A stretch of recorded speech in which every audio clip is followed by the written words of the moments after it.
Howdy folks, I haven't done a tutorial on licks yet because there's loads of licks videos out there. But the thing about these licks videos is they don't really tell you why licks are useful and how to use them and how to incorporate them in your playing. They just kind of say play these licks.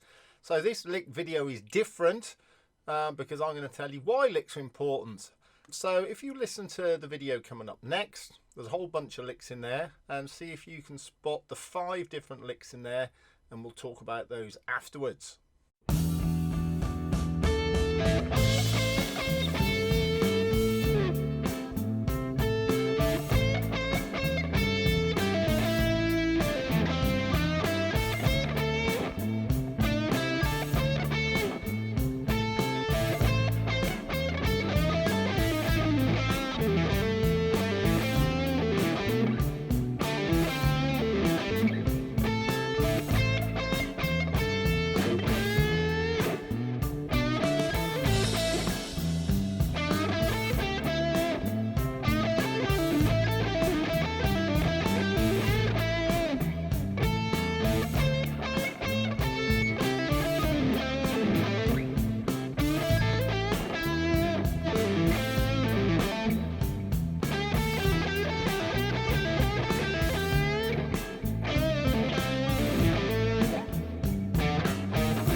Right, so you've watched the video.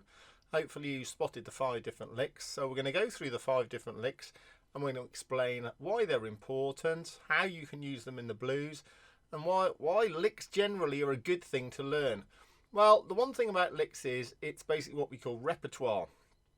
It's things that other people have done that you can incorporate into your own playing that you know are going to sound good. Now, there's no point with this stuff reinventing the wheel. There's a load of great stuff out there already. We might as well learn stuff from some of the great players. And these licks all come from great players. They're a mixture of styles, such, you know, things like Jimmy Page, Eric Clapton, B.B. King, all these sorts of guys have got some great ideas. So let's nick them and use them in our own playing and adapt them. So let's go through the licks one by one and then talk about why they're useful and how we can employ them in our own playing. So lick 1 is this. So I'm going fret 5 on the E, fret 5 on the B, all in pentatonic position 1 A minor, which is being played over an A major blues backing track. As you know, you can do minor pentatonic licks over a major blues backing track. So I'm going 5 on the E, 5 on the B, then I'm going to the 8th on the E, and I'm pushing it up a quarter of a tone. It's very typical in the blues because it's a minor third, and we're pushing it towards that major third. So we've got, okay, I'm also doing an upstroke here and a downstroke there. Yeah, and then vibrato at the end. Alright, so that's lick number 1, okay? And I think I played that over the A chord. Lick number 2, which I think I then played over the next chord, the 4 chord, which is the D chord, was this. The end is similar to lick 1, but I'm starting off with a bend on the 7th fret of the G string. And I'm doing a semitone bend up to the flat 5 here. So that would be lick 2. Now I've done lick 1 over the 1 chord and lick 2 over the 4 chord. Now, because I'm changing my licks, it kind of sounds like I've changed with the chord. It's kind of cheating a little bit in that it kind of sounds like you're targeting the D chord. You're doing something different over it, whereas in fact you're just changing your lick, right? So that's quite a clever little thing to do. So when you change, when the song changes from the 1 chord to the 4 chord, or from any chord to any other chord, change the lick, and that's a really good thing to do. So that is lick 2. Then lick 3 was kind of very Jimmy Page-ish. It was like lick 2 but with a different ending. Right, so the same as lick 1 at the start. By the way, I'm going down, down, up there. And then I'm just going 8-5 on the B with a pull off. And as you can see, it works very well to do it continuously to loop it around as well. So that was lick 3. Lick 4 was slightly different. It was this. So I'm going from 7 to 5 on the D, then an upstroke onto 7 on the A. Now I've got that minor third there, that C note, the minor third of A, and I'm bending it a quarter tone again, because that's cool. Then back to, so I've got, right, and then end with a hammer on back to the root. So the whole thing is,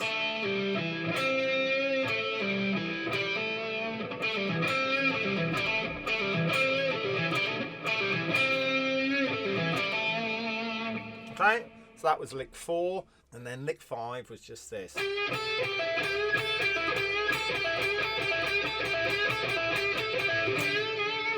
Alright, so very simple, very repeating lick type blues lick. Bending up the 8th fret to the 10th. Downstroke, upstroke on the root here, and then pull off 8 to 5. So going through them all, we've got lick 1, lick 2, lick 3, lick 4, and then lick 5. Okay, those are your 5 licks. Now those licks will work at any point in this progression. You can play them over the 1 chord, which is the A in this case, the 4 chord, the D, or the 5 chord, which is the E. Okay. Now you could start off by playing lick 1, and then when the D chord comes, you could go to lick 2. You could start off by playing lick 2. When the D chord comes, you go to lick 1. So what I suggest you do is find a backing track in A, and over the first chord, right, you play one of those licks. And when it goes to the next chord, the D, change to a different lick. Then when it goes back to the first chord, which is the A, go back to your first lick. And then when it goes to the E, which is the 5 chord, choose a completely different lick, right? Now go through different possibilities of those. You might choose to do that with licks 1, 2 and 3, or licks 2, 3 and 4, or licks 5, 3 and 1. It really doesn't matter, right? If you like the sound of a particular lick over a particular chord, that's great. So just experiment with that and play around with it. Now what you'll notice that I did in between that, I did some little flurries, some little bits of fluff, if you like. You know, some extra bits. So I might have gone something like...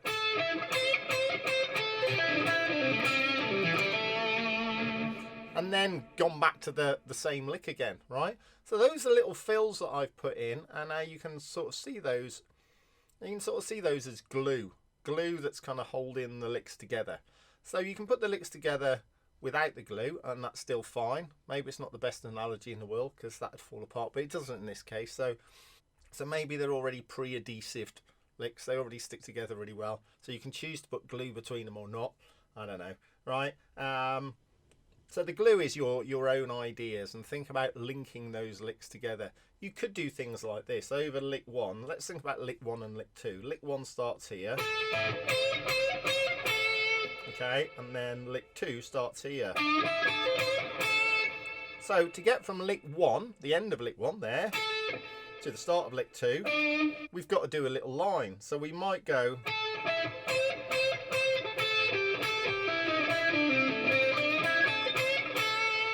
So a little rundown to get from the end of lick 1 to the start of lick 2.